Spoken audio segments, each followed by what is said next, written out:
उपमुख्यमंत्री देवेंद्र फडणवीस यांनी लोकसभेला व्होट जिहाद झाल्यामुळे महायुतीला फटका बसल्याचं वक्तव्य केलंय। मात्र त्यामुळे पुन्हा एकदा वाद निर्माण झालेला आहे। लव जिहाद आणि व्होट जिहाद वरून विरोधकांनी फडणवीसांवरती जोरदार पलटवार सुद्धा केलेला आहे। पण विधानसभेच्या तोंडावर राजकारणाचा धर्म की धर्माचं राजकारण असा प्रश्न सर्वसामान्य जनतेला पडलाय। या निवडणुकीमध्ये आपण बघितलं कशा प्रकारे व्होट जिहाद आपल्याला पाहायला मिळाला। व्होट जिहाद 50 वर्षाच्या राजकारणानंतर माननीय पवार साहेबांनी पण आध्यात्मिक आघाडी सुरू केली।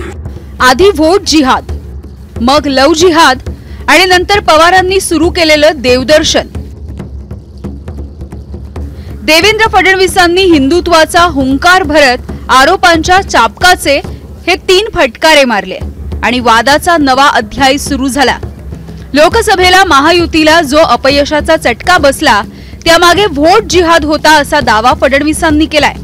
त्यानंतर फडणवीसांनी राज्यामध्ये लव जिहादचे लाखापेक्षा जास्त प्रकार घडल्याचं सांगितलं। हे सगळं सांगताना देवेंद्र फडणवीसांनी शरद पवारांच्या देवदर्शनाच्या मुद्द्यावरही बोट ठेवलंय।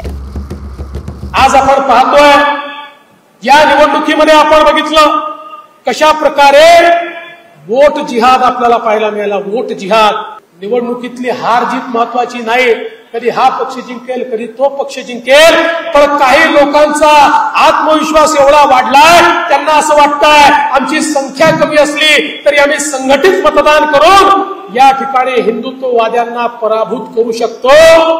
जेव्हा लव जिहाद बद्दल बोललं जायचं तर आम्हाला देखील असं वाटायचं एखादी घटना आहे, ही काही जाणीवपूर्वक चाललेलं षडयंत्र नाहीये। पण आज पाहतोय 1 लाखापेक्षा जास्त तक्रारी आहेत। 1 लाखापेक्षा जास्त 50 वर्षाच्या राजकारणानंतर माननीय पवार साहेबांनी पण आध्यात्मिक आघाडी सुरू केली। जे असं म्हणायचे की आम्ही मंदिरातही जाणार नाही, ते आता मंदिरातही जायला लागले आणि माऊलीचं दर्शन घ्यायला लागले, विठू माऊलीचं नाव गजर करायला लागले। आणि यावरून आता विरोधकांनी फडणवीसांवरती जोरदार हल्लाबोल केलाय। त्यांच्या वक्तव्याचं महाराष्ट्राच्या जनतेलाच एक प्रकारचं शर्मिंदा करणारं हे वक्तव्य असेल। गृहमंत्री पदावर आहेत म्हणून व्होट जिहाद हा शब्द वापरून त्यांनी या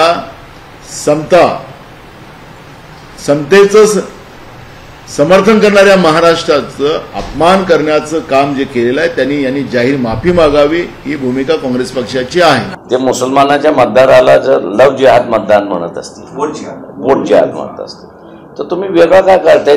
तुम्ही हिंदू मतांचा जिहाद करताय। दोघांमधला फरक काय आहे? त्यांच्या तोंडात सध्या जिहाद फार येतोय। त्यांनी पुढे दुसरीकडे तलाक वगैरे देतात का निकाह करतायत कोणाशी? दुसरा कुठला पक्षाशी निकाह करतायत का मतांसाठी? विचारा त्यांना जरा। हे काय सारखं जिहाद जिहाद जिहाद करतायत? जिहादचा अर्थ समजून घ्या आणि मग बोला। गेल्या काही दिवसांमध्ये भाजपा असो की शिंदेची शिवसेना, हे दोन्ही पक्ष धार्मिक कार्यक्रमांमध्ये जास्तच वावरताना दिसतात। यामधून हिंदू एकवटत असल्याचा संदेश ते देऊ पाहतायत। त्याचा फायदा मतपेटीमधून मिळावा असा त्यांचा प्रयत्न आहे। राम मंदिराचं उद्घाटन करूनही लोकसभेला धक्का बसलेली महायुती विधानसभेसाठी कंबर कसून मैदानात उभी राहिली आहे। एकीकडे उद्धव ठाकरे, शरद पवार आणि काँग्रेसचे सर्व नेते सर्व शक्ती पणाला लावून पुन्हा एकगठ्ठा मतं मिळवण्यासाठी शर्थीचे प्रयत्न करतायत, तर महायुती हिंदूंच्या मतांची वेगमी करण्याच्या प्रयत्नात आहे। पण खरं तर हे करत असताना त्यांच्यासोबत धर्मनिरपेक्षतेचा वारंवार उच्चार करणारी अजित पवारांची राष्ट्रवादी सुद्धा आहे। दादांना प्रखर हिंदुत्वाचा हा हुंकार सहन होण्याची शक्यता नाही।